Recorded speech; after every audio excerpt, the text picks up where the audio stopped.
Religions అనబడే మతాలు చెప్పిన రెండవ ధర్మము ధర్మబద్ధమైన జీవితం. ముందు మనం 2-3 ఉపన్యాసాల్లో చెప్పుకున్నవే మహర్షి గారి ఉపన్యాసాల్లో డ్యూటీ అంటే బాధ్యత, మొరాలిటీ అంటే నీతి, చారిటీ అంటే దానగుణం.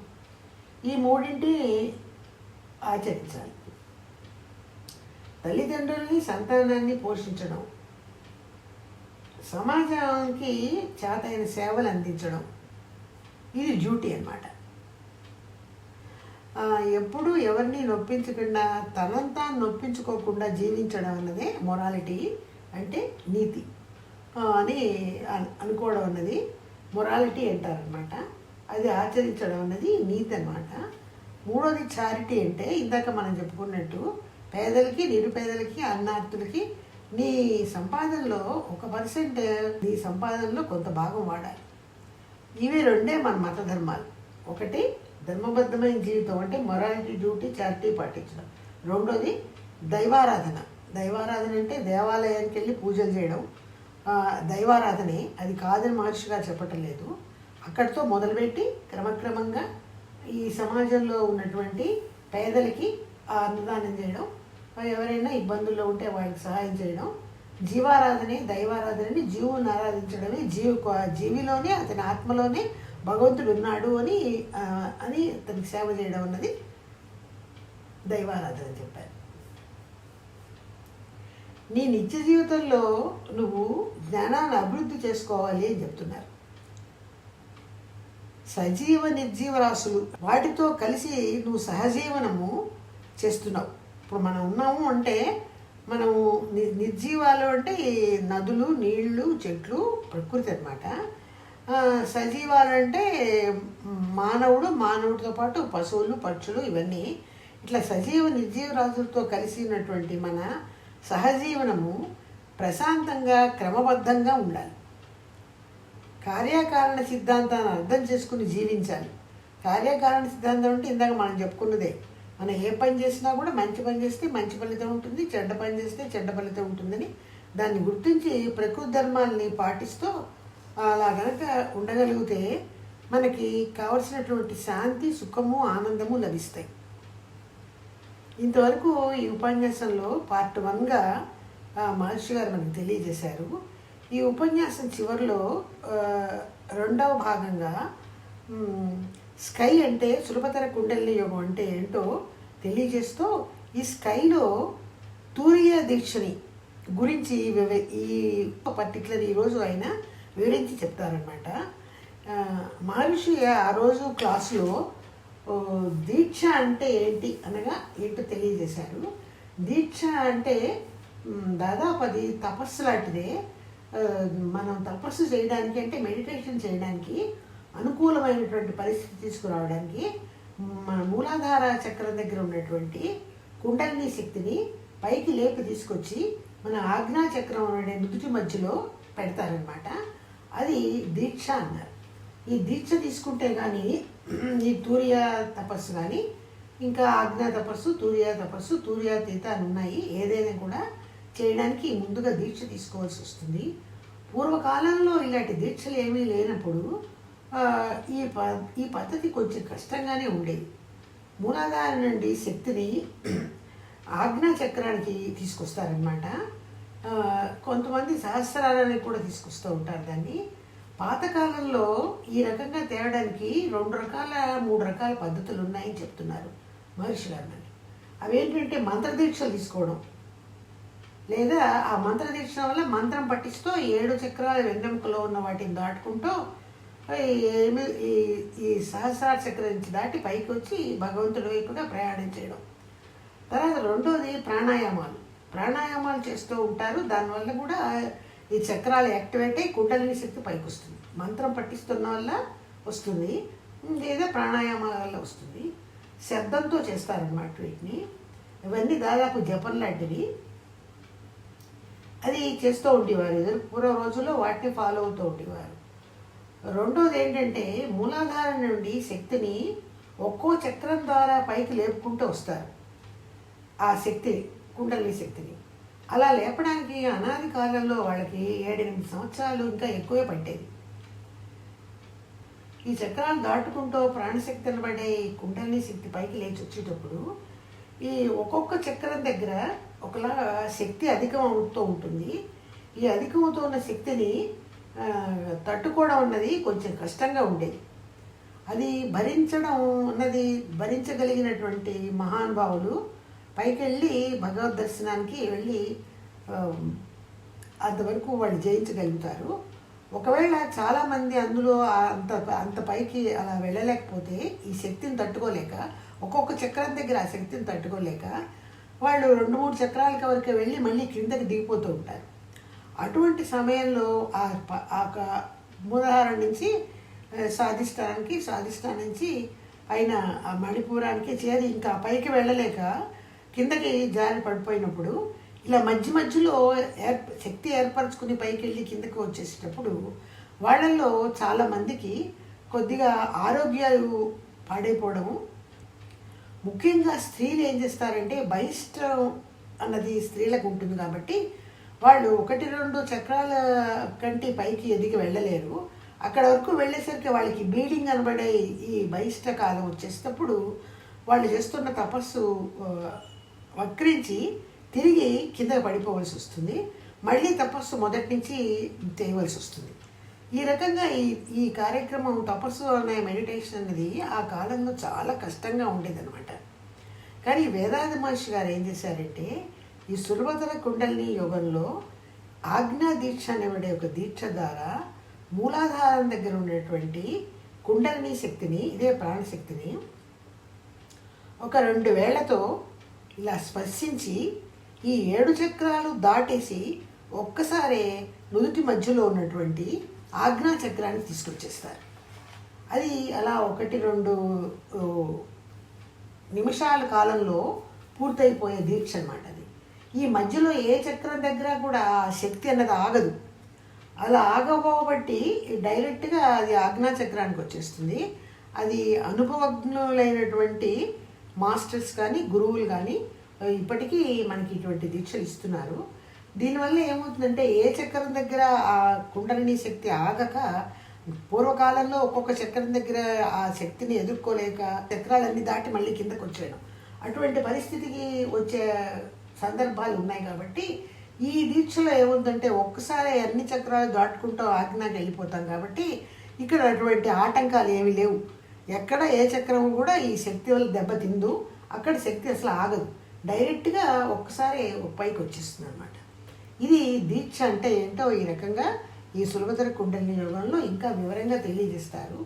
ఈరోజు ఉపన్యాసాల్లో మాత్రం మనకి ఇంతవరకు తెలియజేశారు. ఈ ధ్యానాలు అనబడే తపస్సులు చేయడంలో ఆజ్ఞా చక్రాల ధ్యానం చేసేటప్పుడు మనకి మనోవేగ తరంగాలు ఉంటాయి. సహజంగా మన మనోవేగ తరంగాలు బీటా లెవెల్లో ఉంటాయి, అంటే 40 వేగంలో ఉంటాయి అన్నమాట. ఆ దశ నుండి ఆల్ఫా వేగానికి, ఆల్ఫా అంటే 12, ఆ దశకి దిగి వస్తాయి. ఎప్పుడు ఆజ్ఞా తపస్సు చేసేటప్పుడు ఇందాక చెప్పుకున్నట్టు మూలాధారం నుంచి శక్తిని ఆజ్ఞాకి తెచ్చి ఆజ్ఞా దగ్గర అది దాని కదలికని గమనిస్తూ ఉండమంటారు, అలా ధ్యానం చేయమంటారు. దాన్ని ఆజ్ఞా తపస్సు అంటారు. ఈ ఆజ్ఞా తపస్సు అప్పుడు మనం బీటా నుంచి ఆల్ఫాకు వస్తాం, అంటే 40 వేగంలో ఉన్న మనోవేగ తరంగాలు 12 వేగానికి దిగుతాయి అన్నమాట. అక్కడ ప్రశాంతత లభిస్తుంది. ఎప్పుడైతే మనోవేగం 40లో ఉందో, 40 కంటే ఎక్కువలో ఉందో మనకి ప్రశాంతత ఉండదు. అలజడి, ఎమోషన్స్ అవన్నీ ఉంటాయి, నిత్య జీవితంలో మనకు వస్తూ ఉంటాయి. కానీ ఆజ్ఞా తపస్సు చేసినప్పుడు క్రమంగా ఆల్ఫా దశకి వేస్తాం కాబట్టి అది ఆ సంఖ్య తగ్గుతుంది. ఆ వేగం తగ్గడం వల్ల మనస్సు ప్రశాంతతకి పొందుతుంది. తర్వాత ధ్యానం తూర్యా ధ్యానం అని రెండోది ఉంటుంది. ఈ తూర్యా ధ్యానం చేసేటప్పుడు ఈ వచ్చినటువంటి ఆల్ఫా తరంగాలు స్థిరంగా స్టేబుల్గా అక్కడ నిలబడగలుగుతాయి. తూర్య అంటే మన సహస్రారం మాడు మధ్యలో మనసును కేంద్రీకరించి ధ్యానం చేయమంటారు. ఆజ్ఞాచక్రం వరకు మొదట్లో తీసుకొస్తారు ఆ మూలాధారం నుంచి. తర్వాత దశలో తర్వాత రెండవ ధ్యానానికి కూర్చోబెట్టినప్పుడు ఆజ్ఞా నుంచి ఆ శక్తిని తిరిగి తూర్యానికి తీసుకొస్తారు. తూర్య అప్పుడు ఆల్ఫా తరంగాలు స్టేబుల్గా ఉంటాయని చెప్పి తూర్యాతీత ధ్యానం అని ఇంకోటి ఉంది, దాన్ని తూర్యాతీత ధ్యానం అంటారు. తూర్యాతీతంలో బయటకు వచ్చిన ఇటువంటి శక్తి నెమ్మదిగా ప్రకృతిలో ప్రవేశించి పైకి వెళ్తూ ఉంటుందన్నమాట. ఈ తూర్యాతీత ధ్యానం చేసినప్పుడు తరంగాలు తీటా అనబడే అంటే 7 సంఖ్య 7 వేగంలోకి దిశలోకి దిగుతాయి అన్నమాట మనోవేగ తరంగాలు. తీటా నుంచి తదుపరి ధ్యానం చేసేటప్పుడు ఏమవుతుందంటే శరీరాన్ని నుంచి బయటకు వచ్చేసిన తర్వాత ఈ శక్తి సూర్యుడు చంద్రుడిని దాటుకుంటూ శక్తి కళమును అనబడే యూనివర్సల్ ఫీల్డ్లోకి ప్రవేశిస్తుంది.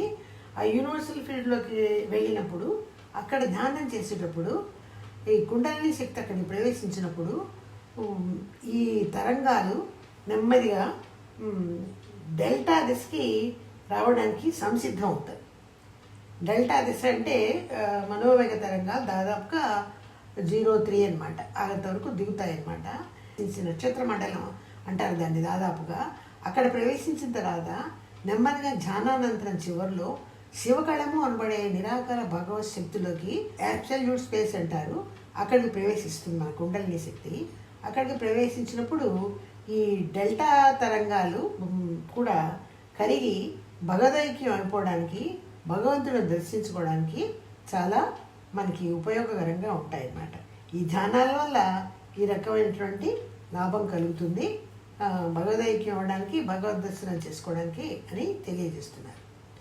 మహర్షి గారు ఏం చేశారంటే ఉపన్యాసం చివరిలో ఒక చక్కటి ధ్యానాన్ని చేయిస్తారు. ఆ మెడిటేషన్ అంటారు దాన్ని. ఆ ఉపన్యాసం చివరిలో ఆయన చెప్తున్నటువంటి ధ్యానాన్ని నెమ్మదిగా కొద్దిగా ఆకళింపు చేసుకుని అవగాహన చేసుకుని లైట్గా అది ఫాలో అవుదాం మనం కూడా. ఈ ధ్యానం వల్ల ఏమవుతుందంటే పరిణామ క్రమంలో తను ఎక్కడి నుండి వచ్చాడో తెలుసుకోవటం జరుగుతుంది. తన్మార్పు సిద్ధాంతాన్ని, ప్రకృతి ధర్మాన్ని అవగాహన చేసుకోగల శక్తి వస్తుంది. దీన్ని బ్రహ్మజ్ఞానము లేదా బ్రహ్మానికి సంబంధించిన ధ్యానము అని కూడా అంటారు. ఇప్పుడు ఆ ధ్యానాన్ని ఆయన ఆ రోజు ఆడియన్స్కి కూర్చోబెట్టి చేయిస్తున్నారు. అది ఎలా ఉంటుందంటే ఒకసారి ఆ స్టెప్స్ని మనం కూడా ఫాలో అవుదాం. ముందుగా భగవస్థితికి ఉన్న నిరాకార నిర్గుణ స్థితిని అనుభవంగా తెలుసుకోవాలి. ఇంతటికి కూర్చొని కళ్ళు మూసుకుని మానసిక స్థితిని విశ్వమంతా ఆక్రమించిన నిరాకార భగవస్థితి మీద కేంద్రీకృతి చేస్తున్నాను. భగవస్థితికి స్వయంపీడిత సమావృత ఒత్తిడి శక్తి ఉంది. ఆ శక్తిని నేను గమనిస్తున్నాను. భగవశక్తి ముడుతలు పడుతూ ఒత్తిడికి గురవుతూ చిన్నారి పరమాణువులుగా తన్మార్పు చెందుతున్నది. ఈ తన్మార్పుని నేను గమనిస్తున్నాను. ఈ పరమాణువులు ఆత్మ ప్రదర్శనకి గురవుతున్నాయి. పరమాణువులు ఒకదానితో ఒకటి గుంపుగా కలుస్తున్నాయి. ఈ పరమాణువులు గుంపులు గ్రహములుగా భూమిగా తన్మార్పు చెందుతున్నాయి. భూమి మీద ఒకే ఇంద్రియము గల మొక్కలు ప్రాణముతో ఏర్పడుచున్నాయి. వాటి నుండి 2 ఇంద్రియములు గల క్రిములు ఏర్పడుచున్నవి. వాటి నుండి 3 ఇంద్రియములున్న ప్రాణులు కీటకాలుగా ఏర్పడుచున్నాయి. వాటి నుండి 4 ఇంద్రియములున్న ప్రాణి ఏర్పడుచున్నది. వాటి నుండి 5 ఇంద్రియములున్న ప్రాణులు పశువులు ఏర్పడుచున్నవి. తదుపరి 5 ఇంద్రియములతో పాటు కాన్షియస్నెస్ అనబడే జ్ఞానము ఉన్న 6వ ఇంద్రియంతో మానవుడు ఏర్పడుచున్నాడు. మనమందరము తన్మార్పుగా భగవతుని నుండి మానవులుగా భూమి మీదకు వచ్చి ఉన్నాము. ఇదే బ్రహ్మజ్ఞానము. బ్రహ్మము తనకు తానుగా తన్మార్పు చెంది భూమి మీద మన అందరిలో జ్ఞానముగా విరాజిల్లుతున్నాడు.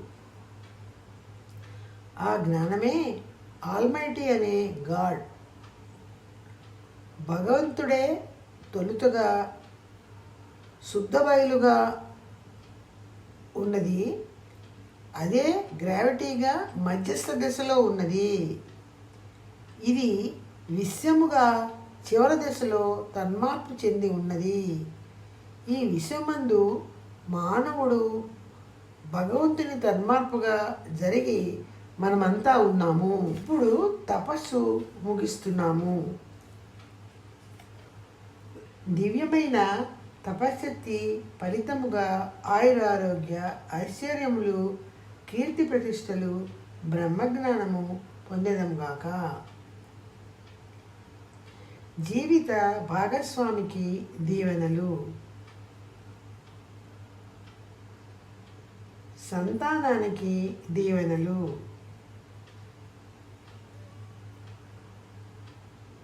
సహోదరులకు దీవెనలు.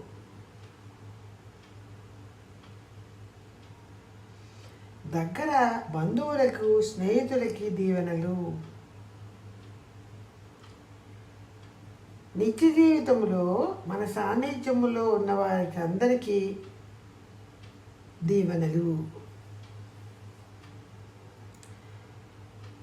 శత్రువులు ఎవరైనా ఉన్నచో వారిని కరుణతో దీవించవలెను. వారు త్వరలో మంచి ఆలోచనలతో మంచి ప్రవర్తనతో మారగలరు. భగవంతుడు వారిని దీవించుగాక. లోక సమస్త సుఖినో భవంతు. సర్వే జన సుఖినో భవంతు. வாழ்க வையகம் வாழ்க வையகம் வாழ்க வளமுடன். ఓం శాంతి శాంతి శాంతి. ఈ రకంగా జ్ఞానానంతరము ఉపన్యాసాన్ని ముగించారు. ఇది బ్రహ్మజ్ఞానం పేరుతో ఆ రోజు ఆయన మనకు అందించినటువంటి సందేశము. జ్ఞానం యొక్క గొప్పతనం మనకి తెలియజేసి జ్ఞానం ఎలా చేయాలో ఆయన చేసి మనందరి చేత చేయించి చూపించారు. సుఖినో భవంతు.